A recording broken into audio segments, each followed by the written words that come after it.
Hi and welcome to the second webinar in my brand new three-part series, 3 Ways to Work with the Magic of the Moon. My name is Yasmin Boland. I'm an astrologer, a moonologer, the best-selling Hay House author of books including Moonology and the creator of the Moonology Oracle cards. In this webinar, I'm going to share with you some of my favorite practices that I use on a regular basis to get in tune with the magic of the moon and supercharge my manifesting powers. I'm going to explain to you how you can connect with the energies of the moon each and every day and share with you my essential practices for taking your moon manifesting to the next level.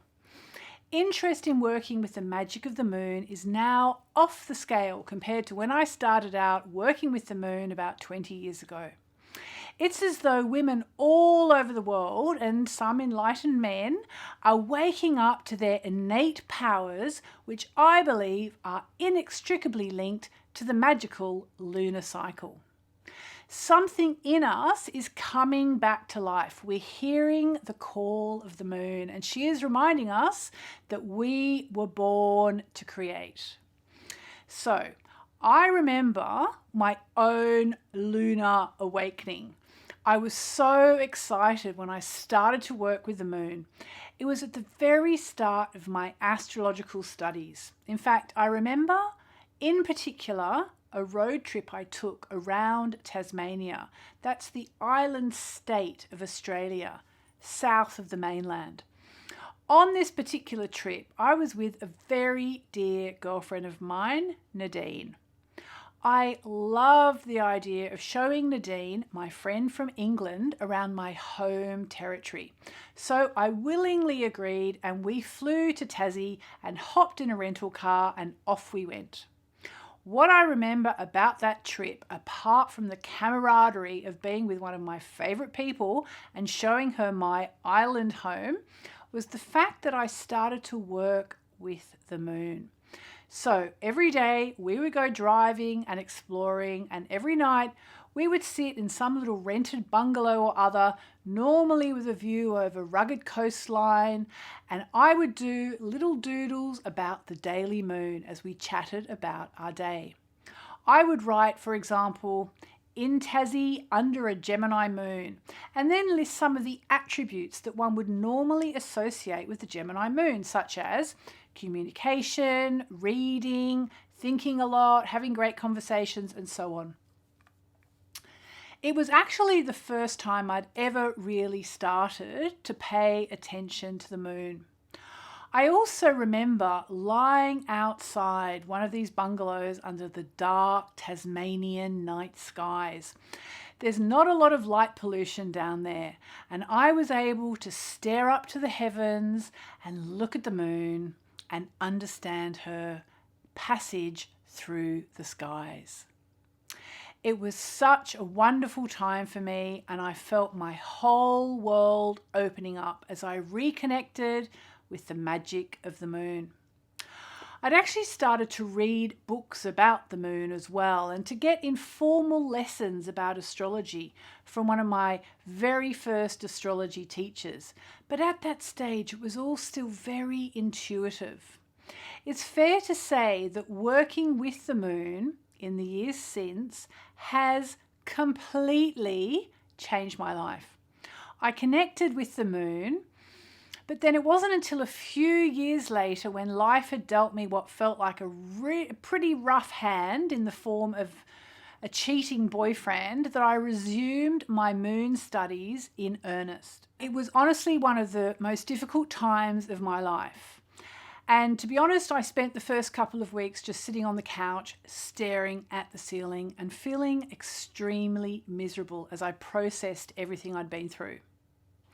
But eventually, I realised that I had all the tools I needed to turn the corner. Okay? I realised I had astrology and moonology. I'd actually been practicing astrology and moonology for a few years by this stage, although my ex-boyfriend had been very much against them. In fact, he had declared that astrology was for the feeble-minded, so I always slammed my laptop shut if he came home when I was doing my astrology. But now I realised one of the many benefits of having broken up from this man was that I could do my astrology out in the open, loudly and proudly. So what did I do? Well, I did what anyone would have done back then in about 2001. I started a Yahoo mailing list. It was called Yasmin Boland's Daily Moon Messages. I realised that I could use astrology and moonology to guide myself out of that extremely dark place I was in. All I had to do was check out the planets and the moon every single day. And because I'm a communicator, maybe an oversharer and a writer, I decided to do it on this mailing list. So my new daily routine began. Instead of lying on the couch, staring at the ceiling and feeling terrible, I made my way to my office every morning, which was in my flat overlooking Bondi Beach. When you drew back the curtains, there was this beautiful scene, beautiful vista, and I went onto my astrology software the first thing every day. I looked at the stars and I looked at the moon every day, and I wrote about them on my website and sent out my thoughts to the list. Honestly, it was extraordinary. I look back on that time now and I can see that I literally followed the sun, moon and stars back to happiness. What was so astounding to me, though, at this time, was the way people responded to this new email list that I'd created. I just didn't see this coming. It started off with 1 or 2 friends on the list, but it quickly grew to 50 people, 100 people, and then literally to thousands of people. It seemed like I wasn't the only one interested in tracking the passage of the moon every day. Day by day, I wrote about the moon and felt my way into her many moons. Day by day, I used the waxing and the waning of the moon to refine my center and my power. Day by day, I felt better until one day I realized I was healed. This would be my first essential tip that I'd like to share with you. Get a beautiful journal and start recording, writing down your experience of the moon each day. And notice the difference you experience with each moon phase and each sign. When you're working with the moon, it's really important to make wishes at the new moon and release it all at the full moon. Knowing the phases of the moon and the energies at play during each cycle will endlessly benefit your moonology practice and your everyday life. But it goes further than that. To really tune into the moon, you also want to be aware of which sign of the zodiac the new moon is in. As the moon moves across the skies, she moves through all 12 signs of the zodiac over the course of around about a month. So that means the daily moon is in each sign of the zodiac for 2 and a bit days. And the energies of each sign flavor the moon as she moves through the signs. You can find out where the daily moon is quite easily on the internet, including on my website, yasminboland.com. We want to pay attention to when the new moon occurs in each sign, because the new moon is a great time for beginnings, magic, manifesting, and making wishes. It's a time to start something, to plant the seeds of your dreams and to begin to tend them. But as the moon moves through the signs, each new moon is flavored by the different energies. For example, the new moon in Aries, the new moon in Taurus, and the new moon in Gemini all present amazing opportunities and challenges in totally different areas of your life. The new moon in Aries is a really good time to embody Aries energy, which is all about being brave, courageous, and possibly even foolishly rushing into something. If you need more courage in your life, then working with the new moon in Aries is going to be life-changing.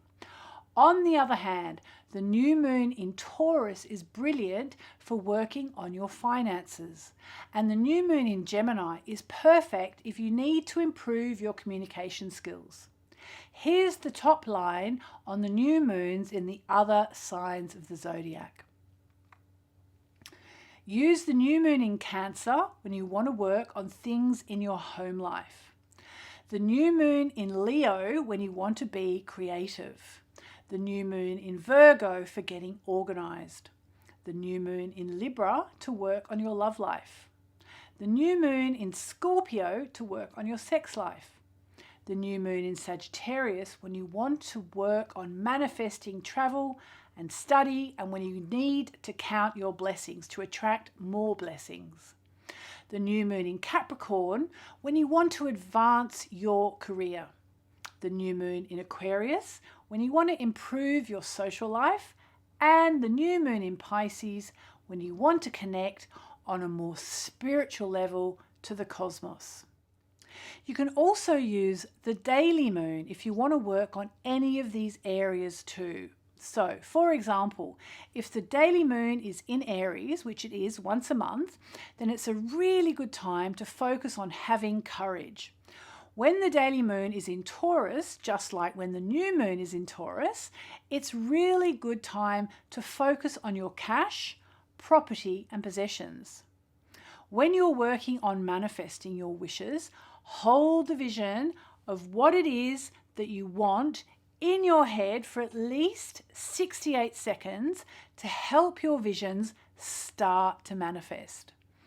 Tuning into the daily moon is a brilliant way to work with the moon and her energies each and every day, and also observe how the moon is influencing your life. I want to share my other favorite practices that I love to use when I'm working with the moon to help me tune into her energies and give my manifesting a boost. I would say to use them as often as you feel you want to. The next essential practice I love to use as part of my moonology work is creative visualization. My introduction to this was a book called Creative Visualization by the wonderful teacher Shakti Gawain. So you know how there are pivotal moments in your life where you can feel that you're at a life turning point, when you can hear your life purpose calling sort of thing, when your soul seems to be excited? That's how I felt the night a girlfriend of mine, Carolyn, showed me this book for the first time. I knew this was something really important for my future. Creative visualization arrived in my life just around about the time that I was learning to meditate and practice astrology. I truly feel that all three were part of the same life shift. I think meditation opened me up to the cosmos. Astrology and moonology guided me, and that book helped me understand how to put it all together to create the life I was dreaming of. In that book, Shakti Gawain teaches that in order to bring something into being, we have to visualize it in our mind's eye, and we have to feel it in our bodies. We have to feel it's real. This is such a great practice to get into in conjunction with your work with the moon. So make your wishes and manifest at the new moon and throughout the entire 2 weeks of the waxing cycle. Use your mind's eye to visualize what it is that you want, but don't just visualize it. That won't do the trick by itself. You have to go that one step further and feel it in your body.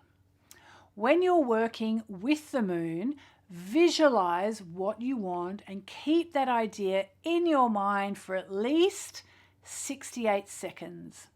Many of you will already know that this practice was first recommended by the amazing Abraham Hicks in their teachings on the law of attraction. Another practice which I strongly recommend working with is when you're doing your magical moon work using affirmations. Affirmations were largely made popular by the Hay House founder, Louise Hay. I'm a massive fan of affirmations. I know there's been pushback over the years from people who say they can't get into them, but here's the thing. When you say an affirmation, don't think about what is.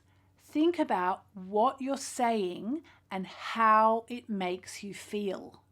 Okay, it's all about feelings.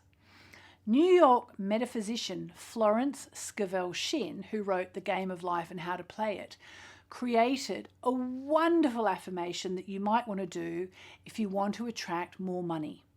It goes like this. I have wonderful work in a wonderful way. I give wonderful service for wonderful pay. It's a wonderful little ditty to say if you're looking for new work too, or if you want a pay rise, or you just want better paying work. You can say this even when you're not earning the money you want to earn. Just say it and feel it. Feel the abundance and feel good about it. You just need to create a sentence that works for you and then say it at the time of the new moon and then throughout the waxing cycle of the moon. It will change your life.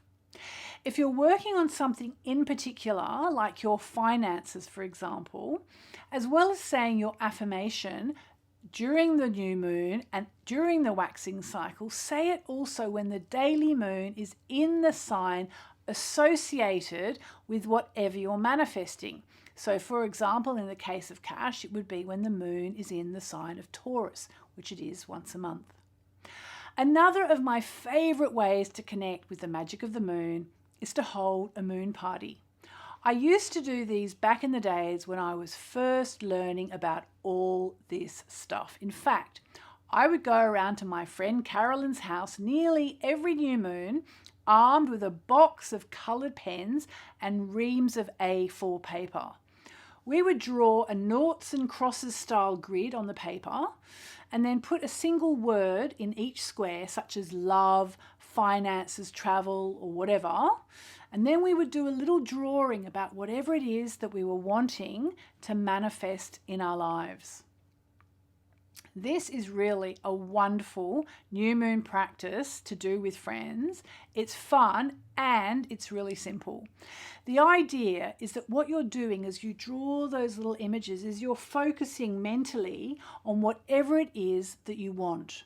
And you feel good about it as well. You need to feel the excitement about what would happen when that dream comes true, when that image becomes real. You need to feel blessed. You need to count your blessings. And you need to see that idea as possible. You also need to be quite careful about what you draw.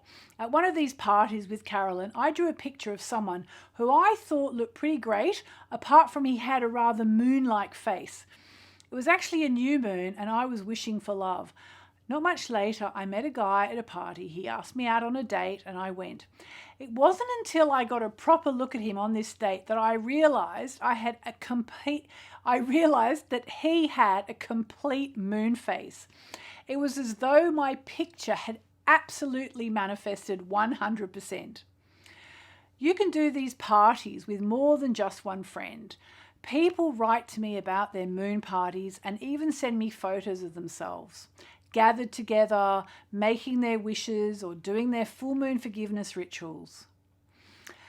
There is huge power in coming together for the purposes of connecting with the moon and your own potential. One final key practice I'd really recommend to you is something which I've started to do in the past couple of years. I kind of wish now I'd included it in my book Moonology, which was published in 2016. However, I hadn't been working with it for long enough then to feel confident to put it in there. If we ever do a second edition, I'm definitely including this. It's all about using the quarter moon. I've mentioned the new moon, which is when the sun and the moon are in the same place in the skies, and the full moon, which is when the sun and the moon are on exactly opposite places in the skies and on the zodiac.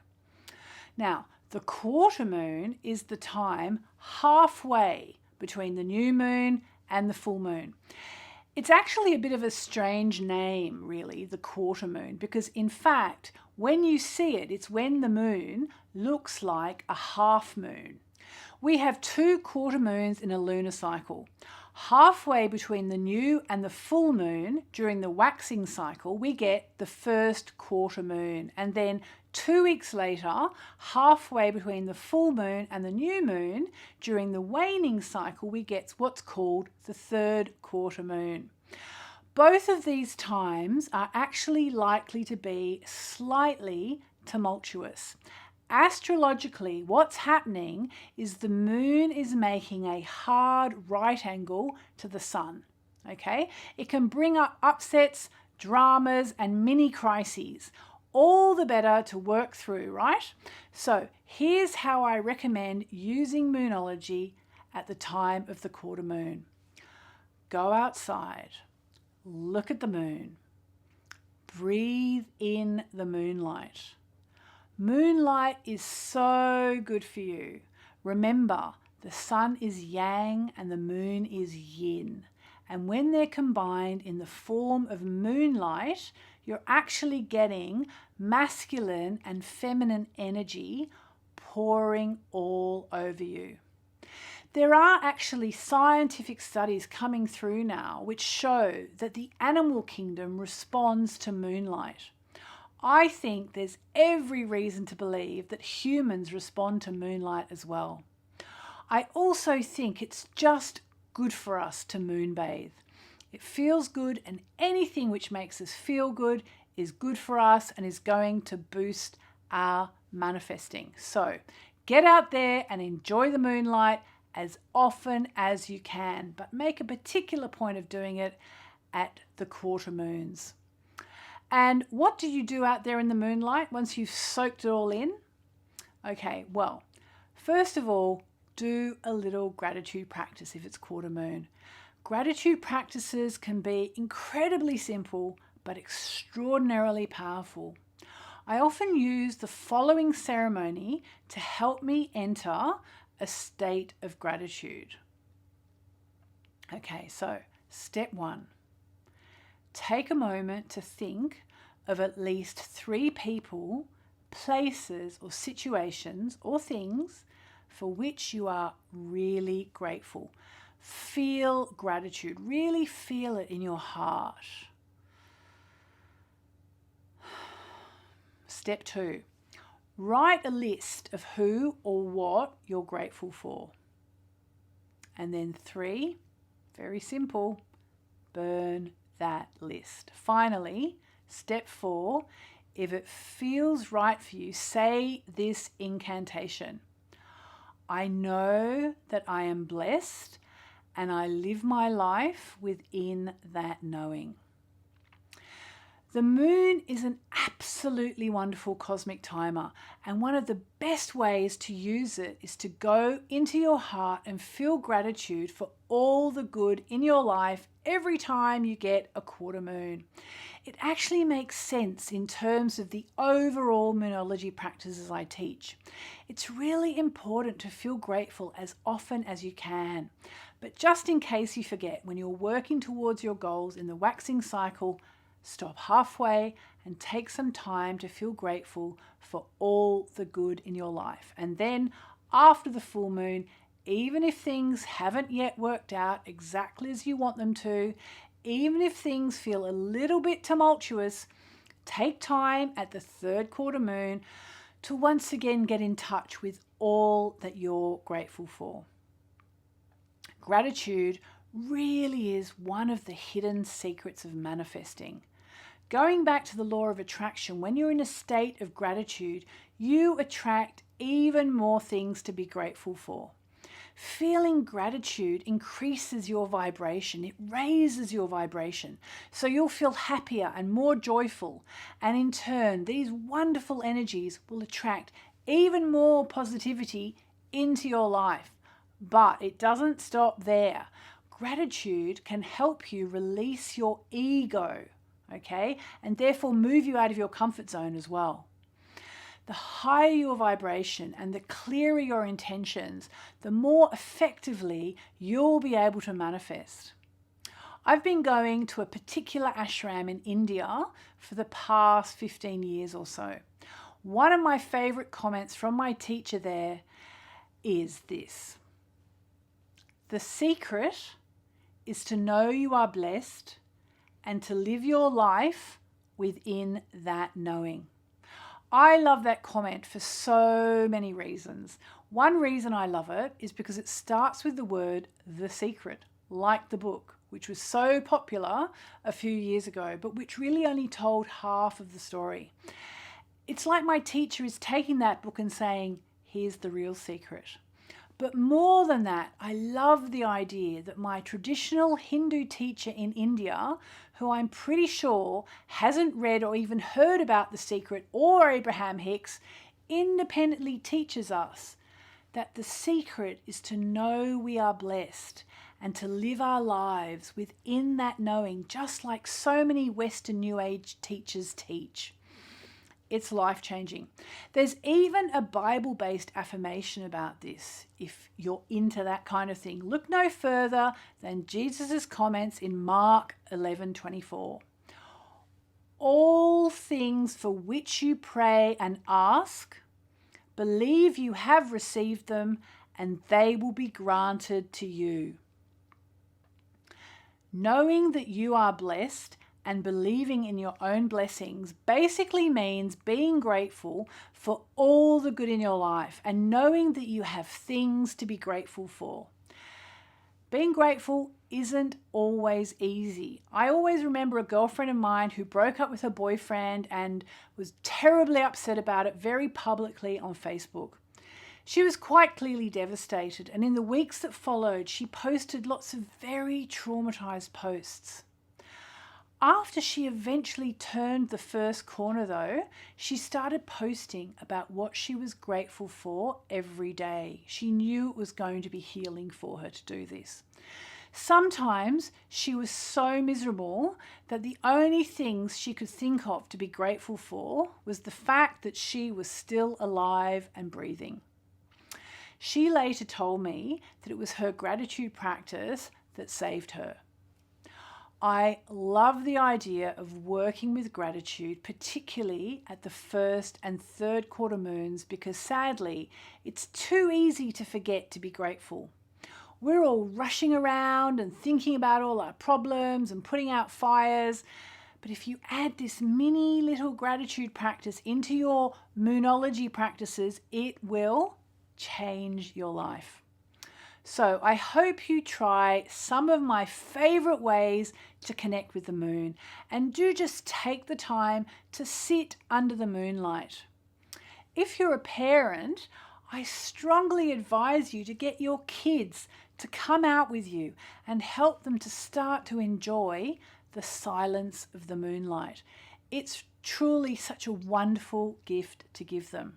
So if you're starting out, do get that journal and start to make a note of the sign and the phase the moon is in every day, and notice how you feel. My aim is to help you to see just how powerful you really are, and I truly don't have any better way to help you than by teaching you these key practices for connecting with the moon. It's honestly astounding. The moon is magical, and so are you. No matter where you are in life, the moon can help you get to where you want to be. You are now on the way to knowing how to change your life through working with the magic of the moon and living in tune with her rhythms and cycles. In my next and final webinar in this series, which is taking place live tomorrow at midday Pacific time, I'm going to explain why the moon is a source of your magic. I'll also be answering all the questions you've been asking in the comments sections of my webinars.